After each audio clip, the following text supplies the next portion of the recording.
And tonight, I'm so excited because I get to chat with a friend of mine, Cleyvis Natera, and we're going to be talking about her debut novel, NERUDA on the Park. And it has just received so many awards and like amazing critical reviews that I can't even name them all. Like I was trying to keep track of it and I just gave up because it's just been too many. But I want to just share a little bit about Clavis before we start the conversation. She was born in the Dominican Republic, migrated to the United States at 10 years old, and grew up in Harlem. She holds a BA from Skidmore College and an MFA from New York University. Her fiction has won awards and fellowships from PEN America, the Bread Loaf Writers Conference, the Kenyon Review Summer Writers Workshop, and the Virginia Center for the Creative Arts. She lives with her husband and two children in Montclair, New Jersey. Now, I know that it says in your bio that this is your first novel, but I feel like as we get into the conversation, it's actually not your first novel. It is your debut published novel. So, if you would briefly give everybody just a brief summary of what the book is about, and then we'll jump into some questions about your writing journey, the path to publication. We have a lot of emerging writers who attend these events, so I'm sure you have some great advice to share. And then whatever comes up, because Clevis and I know each other outside of this, so I'm sure we won't have a problem finding anything to talk about. But please drop your questions in and we will try to get to as many of them as we can. I've got questions myself, but I want to give everyone watching a chance to ask her things. So first, Clevis, just give us your elevator pitch. Yeah, well, first of all, thank you so much for having me. Zach and Carmen and Jessica, who's helping us with the chat. I'm really honored to be part of this conversation and to be here with all of the writers who are seeking community. Neruda on the Park is a novel about an immigrant Dominican community in New York City. And it's about what happens when the threat of gentrification arrives. There's a tenement, old burnt out building that's torn down.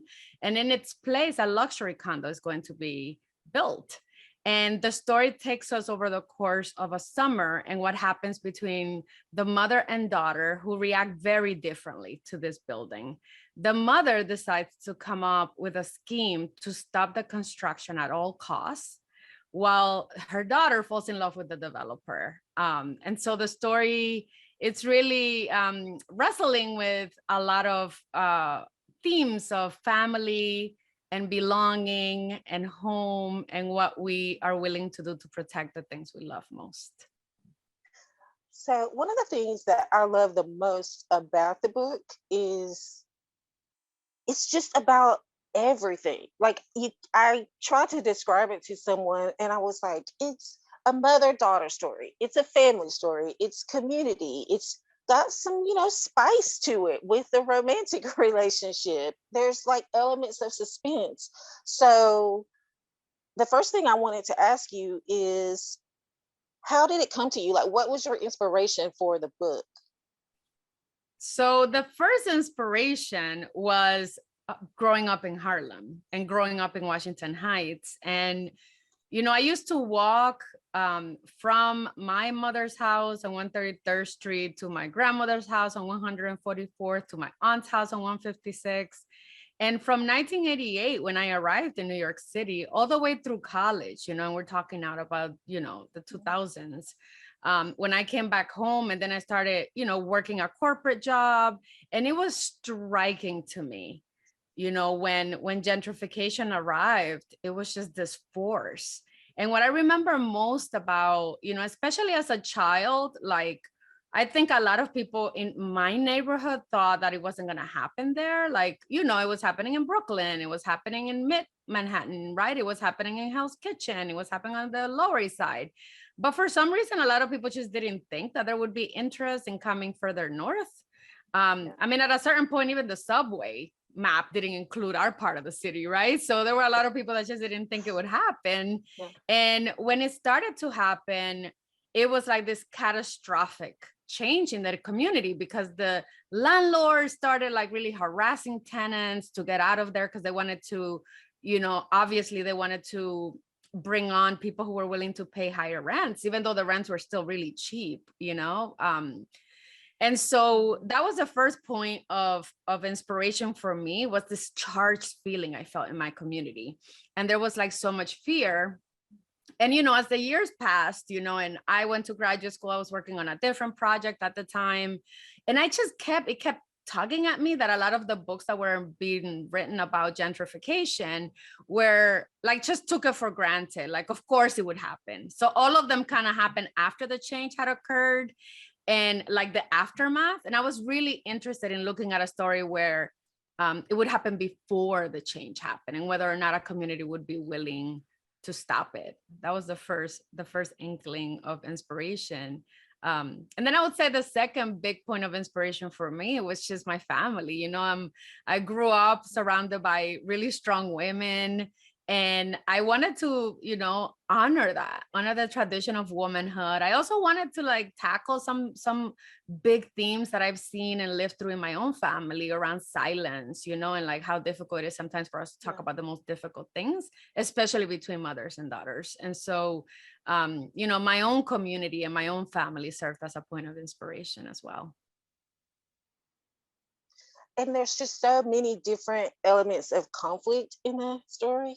And I was like, how did she do this? Because it would have been very easy, I think, to just focus on either Eusebia or Luz and still have a strong narrative. But what led you to kind of tell it from both of their points of view? And then also we have the tongues over here on the side yapping away, but was like the structure of it, and was that something that came to you as you were writing, or did you set out to do it that way from the beginning?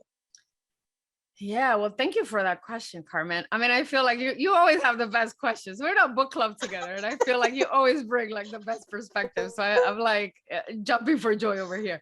Well, the first thing about this is that the book in its current form is not the way it was for the majority of the time I was working on it.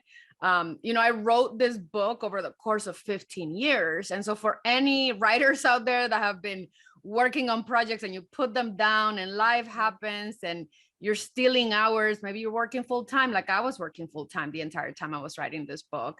And so, the earliest version of this book was a first person narrative just from Luz's perspective. It was a coming of age story, about this woman who like comes home from Ivy League, is, dealing with a new job and has to kind of find herself, find her voice in like a hostile work environment.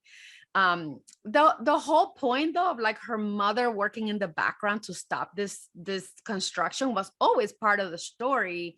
And one of the things that was really difficult was that Luz is supposed to be oblivious to like what her mother is doing, this scheme where she's, recruiting people from the neighborhoods, try to stop this construction. And so a first person narrative really I couldn't pull it off, because if Luz is completely oblivious and there are all these really bizarre and strange and at times funny and at times horrifying events happening in the community, Luz was supposed to be kind of oblivious. And so I actually ended up, the second iteration of the book was all from a first person plural with the tongues telling the story. Oh my gosh. Yeah. And so right now in the final form, there are these tiny little interludes where we get the tongues and they're telling you parts that are really important for you to know about the community. But I mean, there was a version of this book where it was all like that. It was 300 pages, Do you still have that? Can you send it to me? I don't know. I mean, my computer crashed. I went through like 10 computers during the 15 years. So I have to dig it up.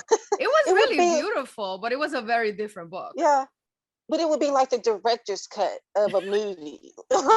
Yes, it definitely would be, I mean, what I think for me ended up happening just about 5 years ago is that I realized the narrative perspective of Eusebia was the plot engine of this book.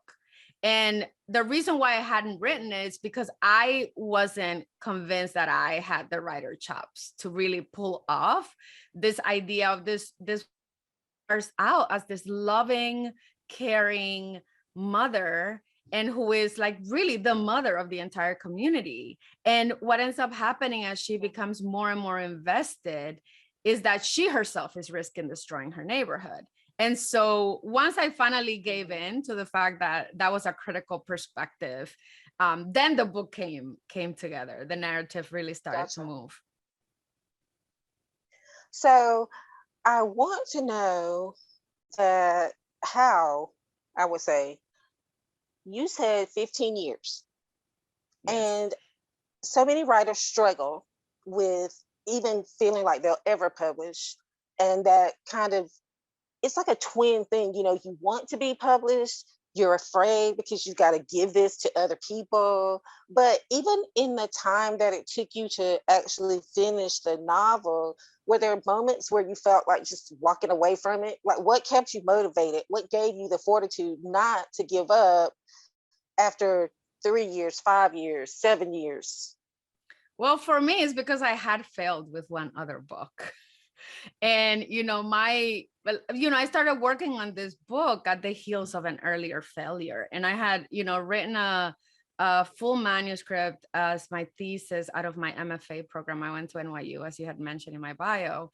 And I got very close to selling that book. I mean, I had an editor, I had an agent. The editor took it, behind the scenes and just couldn't gather enough support. So she had provided me with edits, and I went to town on those edits. And unfortunately, they still decided not to buy the book. So I was pretty devastated when I started working on Neruda on the Park. And so I ended up making a promise to myself, for better or worse, that no matter what happened with this book, I would not give up. And, I did end up giving up on this book. I mean, there were several years during the course of those 15 years when I didn't even touch the book. Some of it was because of personal issues that were happening in my family. I got married, I fell in love, I had children, I was working a corporate job, I was very successful, so I kept getting promoted. But this story really kept pulling at me because I felt like what I was trying to achieve with this book, when you're talking about all the different strands and the layers of the story, like I really felt like I hadn't read a book like this one. So I knew that it was going to be really difficult for me to pull it off because it's an ambitious book. It's a book that's attempting to do a lot. And so, I kept saying to myself, like, if you just work hard enough, you're going to be able to get it done. You will be able to get it done. And so each time I came to it, I felt like I was getting closer. Yeah. And I know you love Toni Morrison. And so right there over my shoulder. Yes, always peeking over your shoulder. So this idea of write the story that you want to read is like the sage wisdom of Toni Morrison, as most people know. So once you like hunkered down and decided, I'm going to finish this no matter what became your strategy? Because so many writers are not fortunate enough to solely write to support themselves, especially if it's your first book, you've never been published, you got to pay the bills some kind of way. So did you develop a strategy for, this is what I'm going to do here, this is how I'm going to do this, as you were moving along in writing the book, changing the book? Yes, absolutely. I mean, so for me, this really is like 5 years ago, I went through a really dramatic personal crisis. My son Julian was born with sickle cell anemia, and we had made a decision along with his doctors to attempt to cure him from this really dangerous blood disorder. And at the time, the only option was a bone marrow transplant. And we were fortunate because my son at the time was 3, my daughter was 1, and my daughter was a perfect bone marrow match, so she could be the donor.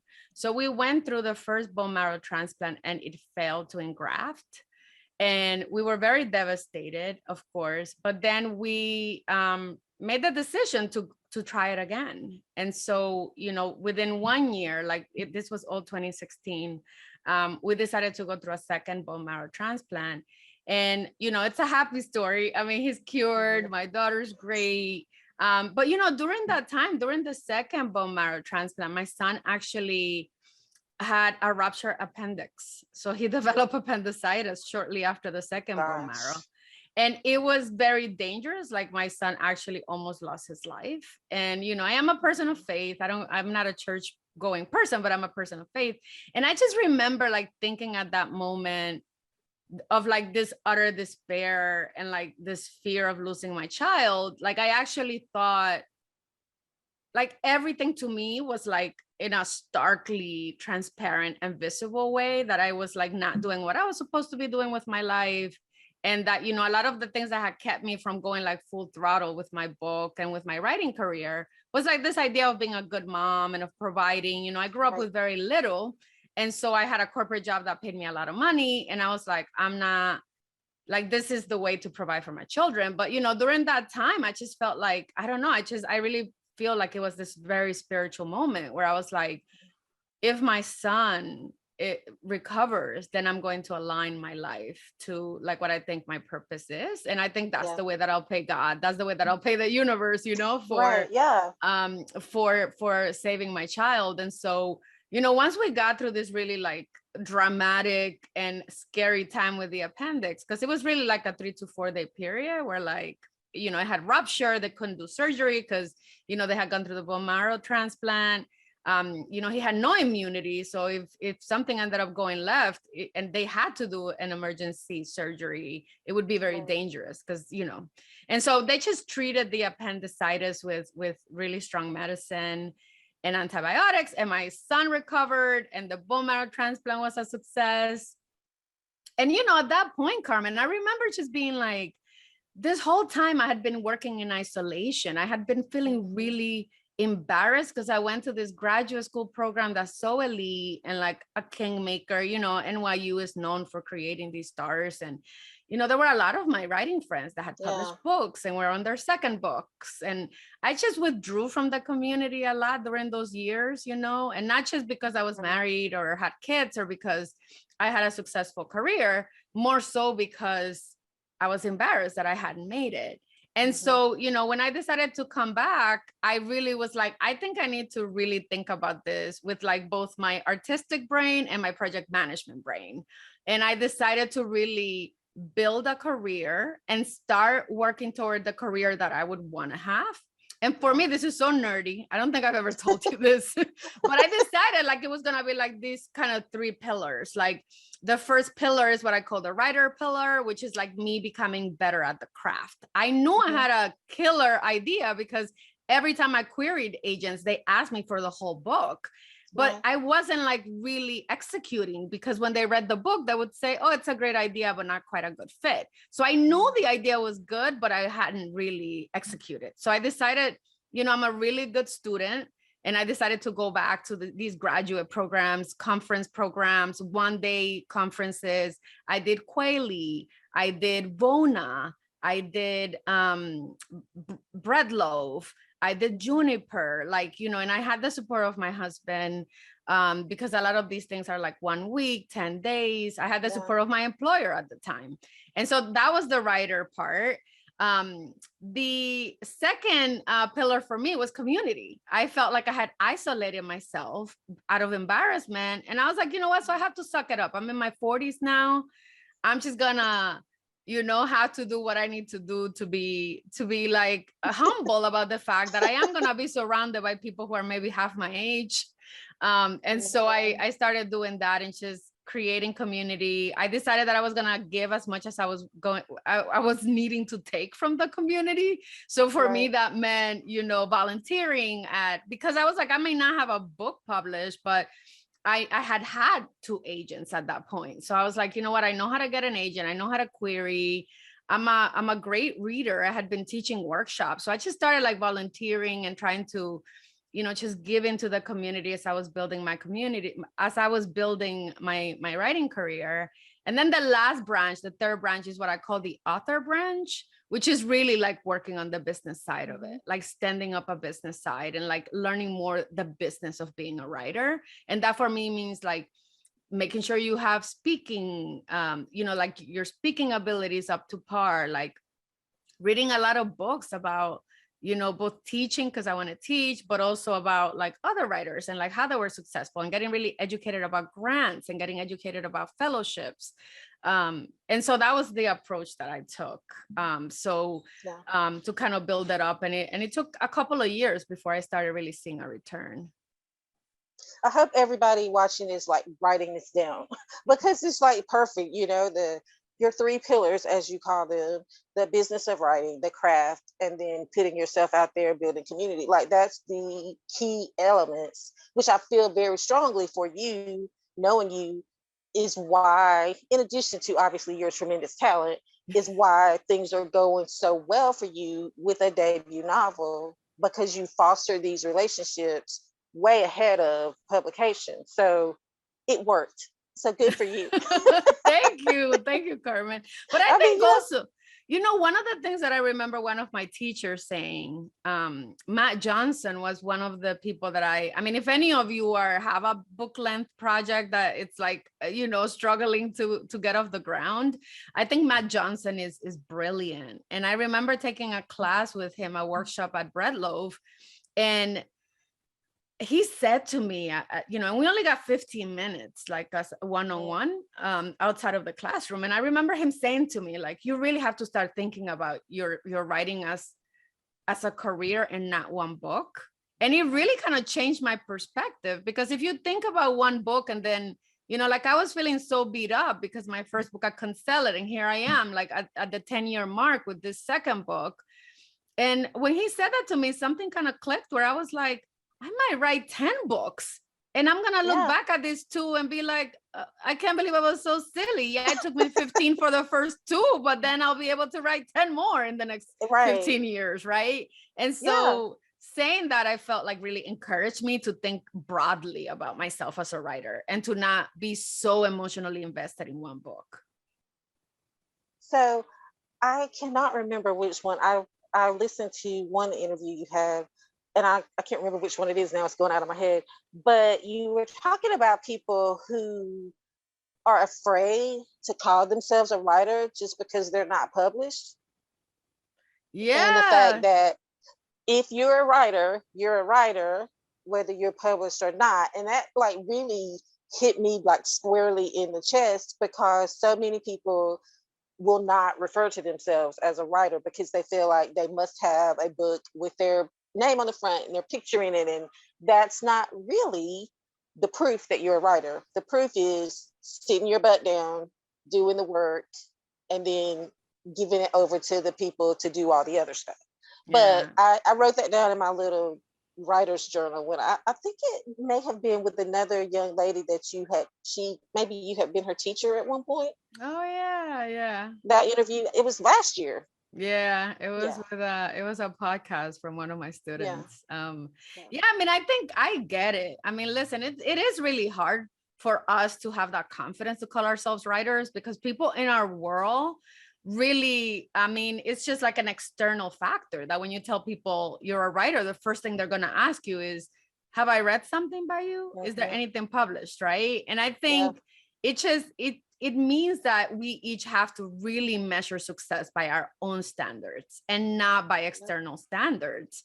I remember 5 years ago, and this is like my mindset shift, where I was like, I have an MFA and I still wasn't calling myself a writer. I hadn't published any short stories. I hadn't published any essays. And when I came back into writing, I was like, you know what? I'm working on this novel, but I'm interested in doing other things. And I've already failed at doing this novel thing. So maybe I'll be successful, and get some kind of gratification short term by trying my hand at some essays, trying my hand at some short stories. And so, in the last 5 years, I've published something like 10 different pieces of between fiction and nonfiction and critical reviews. And all of that happened, because I started calling myself a writer. I was like, a writer writes, and you write all the time. And I got rejected left and right. The journals, nobody wanted to pick up my short stories. I wrote this gorgeous essay that nobody wanted to publish. And then as I continued building my network and people realized in a classroom that I was talented, then I started getting requests. And so in the last year and a half, everything I've published has been through a request. And Yeah. so, you know, that to me also was really an important element, is that if you're a writer, you keep writing, and you write that short story, you write your poem, you write your memoir, you write that essay. And when you're done with it, you put it away and you write the next thing. Because now that people are coming, I have 2 short stories sitting on my desktop, and I have an essay they're really good. And I know Yeah. that somebody's gonna come ask me and I'll give it. So I think that's another thing about calling yourself a writer, is that I think it's a mindset shift. It does force you to be like, well, I'm serious about this and I'm gonna like sit down and do the work. So I want to shift over to the fact that you do teach creative writing. So, as a writer who is constantly doing more and more with your own personal work, but also to be in the classroom educating other people and giving them the inspiration that they need, is there ever a point where your educator teacher hat becomes like a hindrance to the writer side of you? Like, I, for myself, I am constantly self-editing, and I know it's terrible, but I just wonder, with the fact that you do teach and then you do write still, do they ever clash? I think the biggest clash that I find is time constraints. I mean, teaching for me is, you know, I consider it to be like a whole body and soul connection. And, you know, I put so much into my lessons. I try to make them fun and interesting. And there's a generative aspect. And I also feel like I'm trying to course correct the ways in which I feel like my own education failed me. And because I came from a different background where I didn't have connections, I didn't have people in my life that had been published. Like it was just so many things that I learned, you know, through the last, you know, 20 years or so, that I feel like I just want to give all of it to my students. So I think the big lesson that I've learned is to calm down, because sometimes I'm a little bit too hyper as a teacher. I'm trying to do too much. And I'm an ambitious teacher too. So I just want my students to, like, you know, think about craft, think about tension, think about stakes. And I want them to learn how to manipulate that, but use it to their advantage based on their strengths, based on their voice. And Yeah. so, you know, I think part of what I have learned by being a teacher is teaching makes me a better writer. So it's really difficult for me not to keep pushing, because even when I'm like reading, and I only teach things that I feel like are ambitious and are hard and I admire, because when I'm breaking it down to teach people, why is, you know, with the animals like brilliant, why is the bluest eye brilliant, you know, and being able to like say to people, let's look at the scene, let's break it down, let's look at the sentence. It helps me then when I get to my work. It's just that by the time I get to the computer, I'm exhausted. Yeah. So now I've just learned to have more boundaries, you know, and I think the more I teach, the more, you know how it is, like the lesson Yeah. plans are ready, the slides for my PowerPoint are ready, and I'm able to really take it a little easier on myself as a teacher. That's great. So, one of the things that you've mentioned is that you are an avid reader. We're obviously in a book club together, so we both are avid readers. A lot of writers will say, "Oh, I don't read other people when I'm writing. It's too distracting. I don't want to steal anything from anybody," and all these other reasons. But I know for you, you are constantly reading. And tell me a little bit about why it's so important to you to be constantly reading and seeing what other writers are doing as you continue to create your art. Oh, thank you for that question. That's a great question. I want you to answer it too, so I'll go first. You know, for me, first of all, I love reading. You know, I came to writing and to the desire to tell stories because books really changed my life. I mean, reading The Bluest Eye, I was, you know, maybe 14, 15 years old. I was learning English, and I was living in a home where there was so much violence. You know, there was sexual violence, there was physical violence, but everyone around me always acted like it wasn't true, like it wasn't happening. Like my mom would come out of the house and like bruised, and everybody would act like nobody would say what happened, you know? And so reading that book for me was an affirmation that like these ugly things happen, and that sometimes in society nobody reacts to it, they perpetuate it. And so books, I have this really tender connection to books. I love books. I feel like I came to English and like, whatever ability and gift I have, I think part of that was because I was reading so avidly as a teenager. And, my language acquisition was tied to reading fiction, So for me, like, there's just no other thing that brings me more joy. If I'm anxious, I can pick up a book and calm down. If I'm sad, I can pick up a book and like feel happier, just being transported to me. It's just such a gift. And the other thing is that, I've never been worried about stealing from other writers. Like, I think that's our job, is to steal from each other. I mean, don't plagiarize, people, don't plagiarize. Right. But I Yeah. actually feel really inspired. I mean, one perfect example is, after I sold my book, I remember reading Luster by Lila, what's her last name? Oh, Raven. Is it Raven? It's Raven Lalani. Yeah, Raven I always Lalani, want to yeah. call her Lila. I don't know why.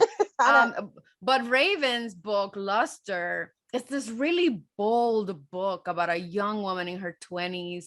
And, up until that point, there's like this love affair, which is another engine in this book. But I was definitely like fading to black. Anytime these two people touched each other, it was like a break in white space.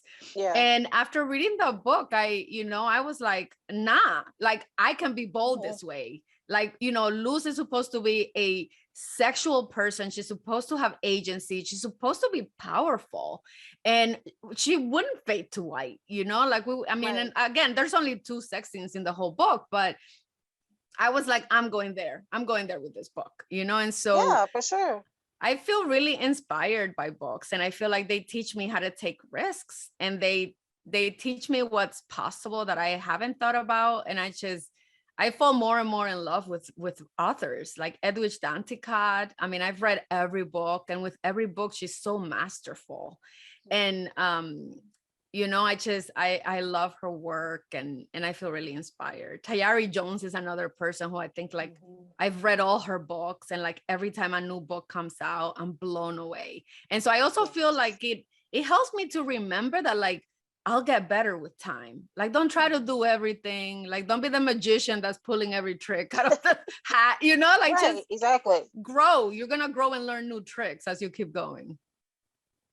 And speaking of magic, I am always sort of tickled by people when they're interviewed and they're like, oh, it's like the muses sat on my shoulders and the words just trickle down into my being, into my fingertips. And, and I'm like, come on. Like, I mean, maybe it has happened. I mean, maybe with like mystic poets or something. But when you're just, what is your writing process? So, are you a pantser? Are you a plotter? Do you outline?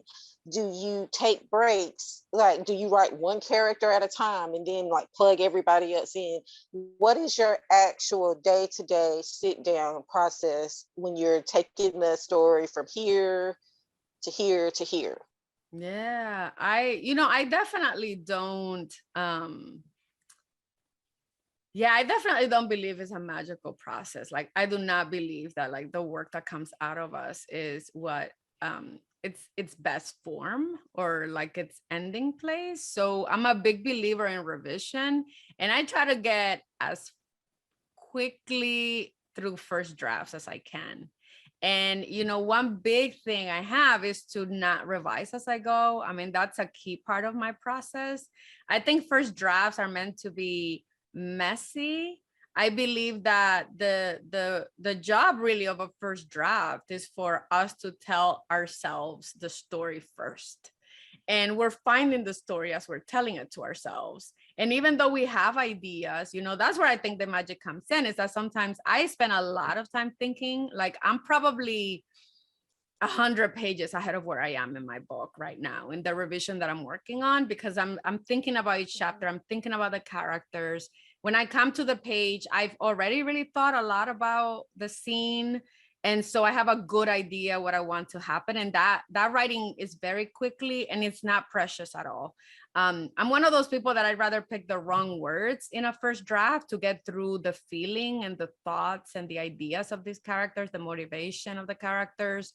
And then, through revision, then I'm going to make sure I have every word that's perfect and correct and precise. And so I'm a big believer in drafting. I'm a big believer in going fast. I'm a big believer in just like, you don't know what you're doing until you get through the first draft. And then you can go back and like really manipulate and like make sure everything is working as it should. I'm checking to see if we have any questions because I have tons, but I want to give people an opportunity. Okay, I don't see any. So I'll just keep going. It'll be just like Thelma and Louise. Just keep going. Like that is like on my little note card that I have, that when I feel like not writing, it's just keep going. Although I'm not really gonna fly off a cliff and die, or at least I hope not. But anyway. No, you're not. So well, first tell me about you and reading. Like, do you read and write? Because I'm very curious about this. Do you take breaks from reading when you're working on your work? No, I can't, because reading is my self-care. Yes. I would be completely out of sorts if I didn't read. And when I go into read, like I've had reading slumps. The last one was, I think, 2015. I can't remember. But the book that pulled me out of my reading slump is the book, The Seven Husbands of Evelyn Hugo. Ooh, I haven't read that one. And it's very, it's not this deep literary fiction, but it's just such great storytelling. And it is very, very rare for me to not see where a story is going, because I taught myself to read when I was 3. So I've been reading for a number of years. And but that book is the book that pulled me out of a reading slump. And I think it may have been 16 or 17. I don't remember when it was published. And 20 and 21 was one big year. So time, I'm just lost on it. But at any rate, I haven't had a slump since then, thank God. But I'm a poly reader. So I always have a nonfiction going, a fiction, and then like something I call like a purse book, like a little cozy mystery, or, a traditional romance if I'm like waiting for an oil change or whatever. But I am just so in love with words that it's like what you said, when I'm reading, it's inspiring me, and it's also making me want to get back to what I'm doing and rethinking what I've been doing. So writers read, and it's always sort of baffling to me when people say, oh, I don't ever read while I'm writing. But I guess whatever works for whomever, but for me, I wouldn't be able to do it. I also think it's really interesting because to me, I feel like what we're trying to do is pay attention to the world and like bring all these insights into it. So books are one way that we interact with stories, but like you can close yourself off to the world. That's like the way that we, right? Like everything that we end up bringing into our books, in one way or another, is a leap of imagination from every day that we're living, right? I thought I saw one question, but I can't find it now. Give me 1 second. Oh, I can look too. Or if she'll put it back up. It popped up and then it went away. I think maybe she put it in the chat. Let's see. Yes, she said, how did you get your book published, and about finding an agent? Yeah, so I mean, my story was like getting this book published. It's like a lot of the things that I've been talking about. I mean, I definitely got a no first from my agent. My agent's PJ Mark. He's a Jean-Claude Nesbitt. He's a partner there. He's an amazing agent, an amazing advocate. When he first read my book, he passed on it. And I remember being devastated, but also a little shamed, because I was gonna meet him at a conference, at a writing conference, and I had already set up the meeting with him because I thought we would be celebrating that he like bought right. Book. And again, like with that mindset of thinking of yourself as a writer for your whole life and not for one book, I was like, well, if he doesn't want this book, at least let me talk to him, because I really admire. I mean, he's the agent for Kiese Lehman, who, I adore. Yes, we all do. Robert Jones Jr., Donnie Walton, Carlos Ruffin. I mean, so many incredible writers that I admire really deeply. And so I decided to go forward with the meeting. I was like, I just want to meet this person who's a champion for so many writers I admire. And we ended up having just the best conversation. Like, we just had such a great connection. And at the end of that meeting, he asked me to resubmit it when I revised my book. Now, it took me another year to working on my own to revise the book from, you know, some of the comments that I had gotten in workshops, and then, you know, working with some friends as well. And when he read the book, he was surprised. He was like, I cannot, he was like, you know, I've been in this business a long time and I haven't been surprised very often. And this book surprised me. And so, you know, from there we started working together. The pandemic hit, you know, and right as we were preparing to take the book to market, so we had to sit on the book for a while. But when we took the book to market, it went into auction the second week. Like, we went to, you remember because you know the story. Yeah. But you know, it's exciting though. It's exciting. Yeah, so you know, we ended up taking the book to market, and there were like, you know, I think 4 out of the 5 big publishing companies bid on my book. There were like maybe 5 or 6 editors total that were interested in my book.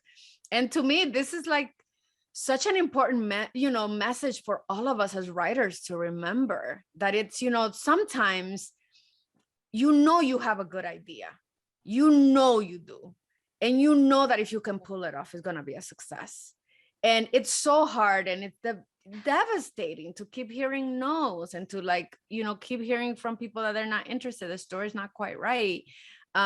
But you know, when I went out to market for an agent, I only queried 8 agents. I mean, I didn't want to work with 30 people, and all my writing friends were like, you're insane, you need to, like, you know, if you're serious about this, go after 30 people. And I was like, but I don't know 30 agents. I read a lot. I know what books I think my book is in conversation with. I know which agents are going to have a network of editors who will be interested in this book, because they're publishing books that, like, are in one way or another connected to what I'm trying to do. And so that part to me is a part that I'm really glad that I stuck to my guns, because, you know, I got a lot of, I mean, I got 5 out of the 8 that asked me for the full book. I got 2 that sent me gentle rejections and asked me to send it back. But by that time I was convinced that PJ was the right person for me. So when I revised my book, I just sent it to him.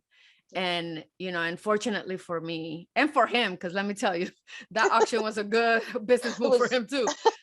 But, you know, I think that for me was a really big moment of affirmation, that even when you're feeling low, because people keep saying no, I mean, being confident about what your idea is, even when you're not 100% where you want to be, is also part of the trick to pulling it off. I mean, you have to believe in yourself. You have to believe in what you're doing. But that's one of the things I just admire so much about you, is that sort of stick-to-itiveness, like making your plan, following through with it, even at the moments where I know you kind of withdrew and kind of went into like a sort of solitude period of time. But then when you came back out strong with such great intention. And now here we are celebrating this amazing book and all of your hard work and effort. And I'm just really happy and proud for you, which you already know this, but I'm gonna say it again in public. So it's like for posterity, it'll live in perpetuity. But I really am.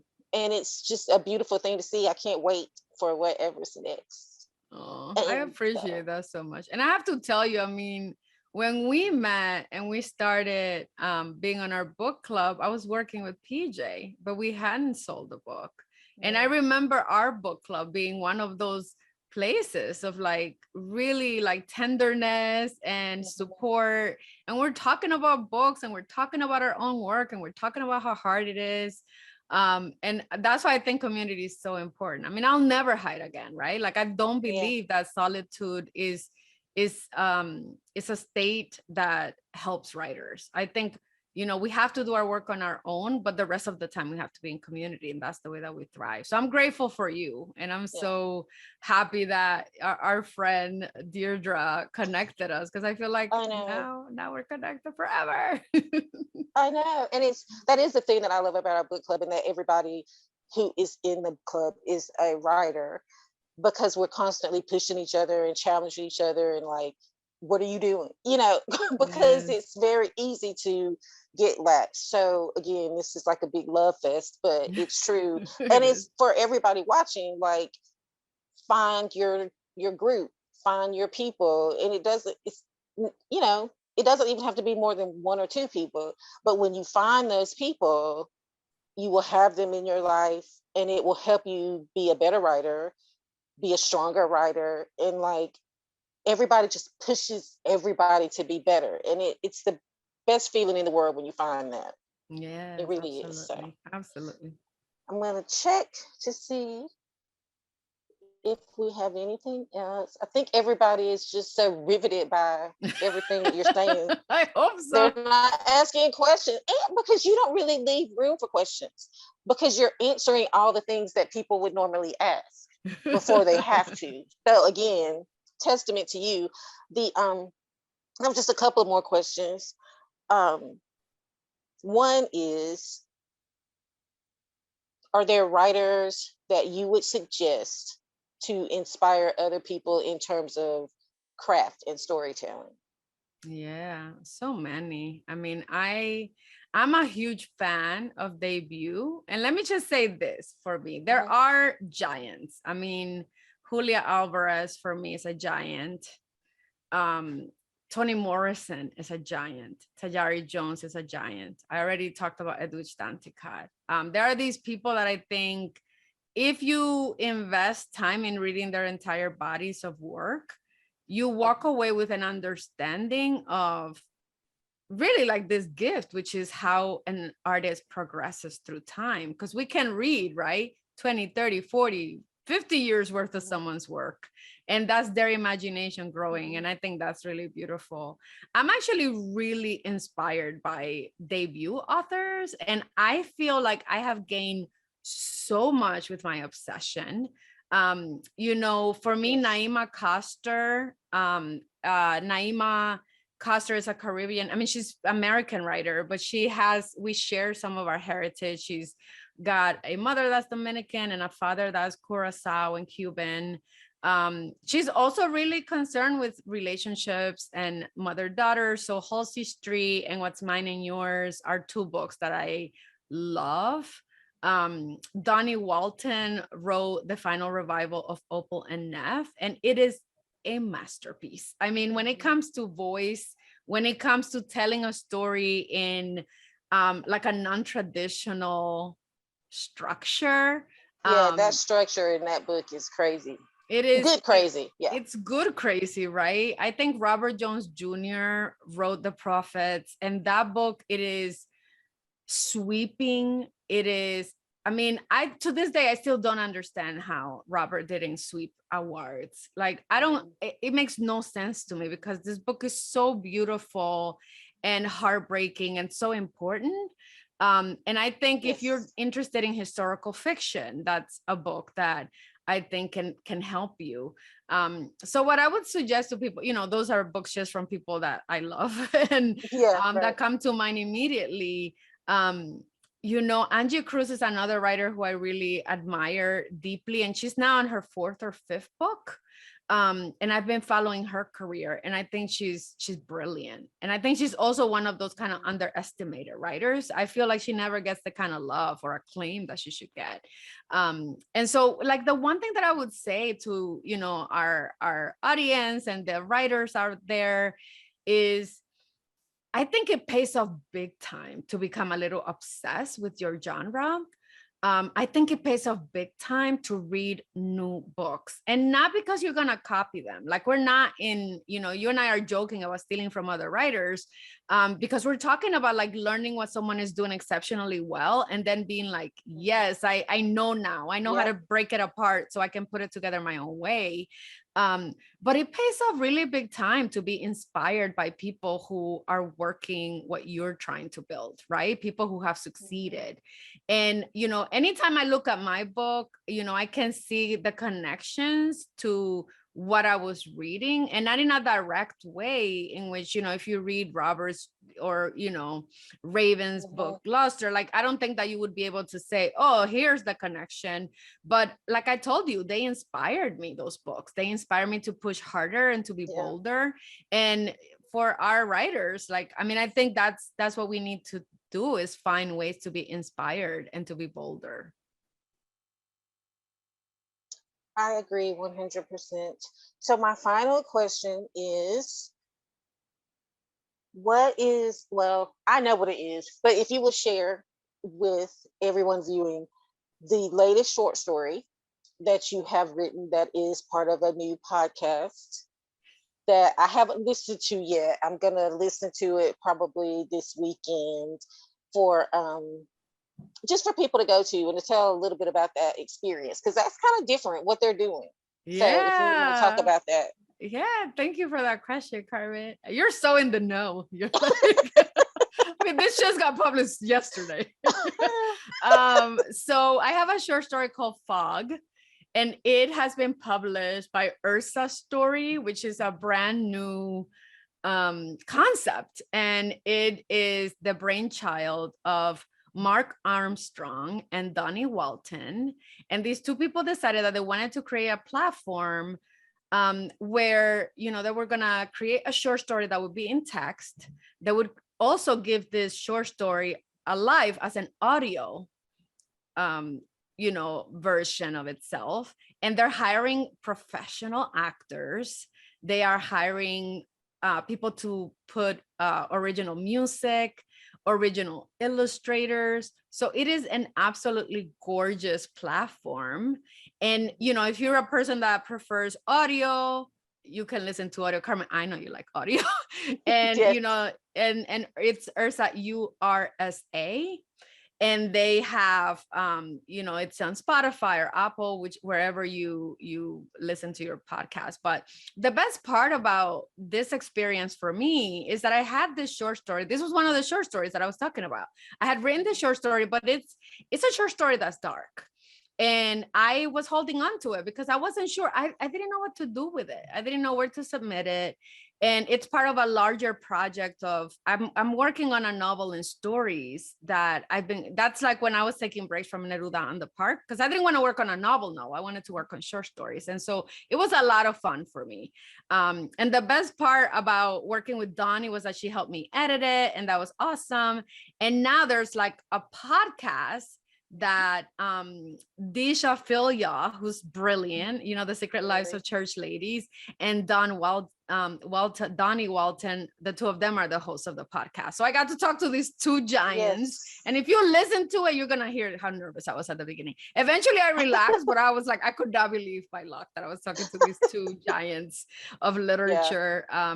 So it's a fun it's a really fun process to work, because I was invited to select the actor, like I was part of that decision-making process for like the voice actor. And then, the person who was working on the illustration shared with us drafts, and we got to give input about, what we wanted the illustrations to be like. And then, being part of that podcast, of course, was really an incredible experience. And the focus of this podcast is to give room and to give platform to underrepresented voices. And so I think that's also, for those of you who are interested in supporting writers of color and non-binary people, I think it's going to be really exciting what comes from this platform. And my short story is the second one. So I'm very excited to be part of the first season. It's wonderful. I love seeing how this industry is growing and changing and transcending, and all the different ways that you can reach people with story. So I just thought it would be good to end on that. But I can't wait to listen to it. Oh, thank you. Well, thank you for the shout out too. I appreciate that.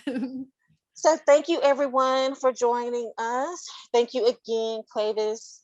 We started talking about doing this last year, and now here we are finally. So I'm very excited and happy that we got this chance to chat. And I guess I will see you at book club, but we still have to pick a book. So. Yeah, we still have to pick a book. It's your turn. I know, that's why I'm thinking about it right now. This was such a pleasure. Thank you, everybody, for having me. This was a joy. Thank you. It was so much fun. Bye. Bye.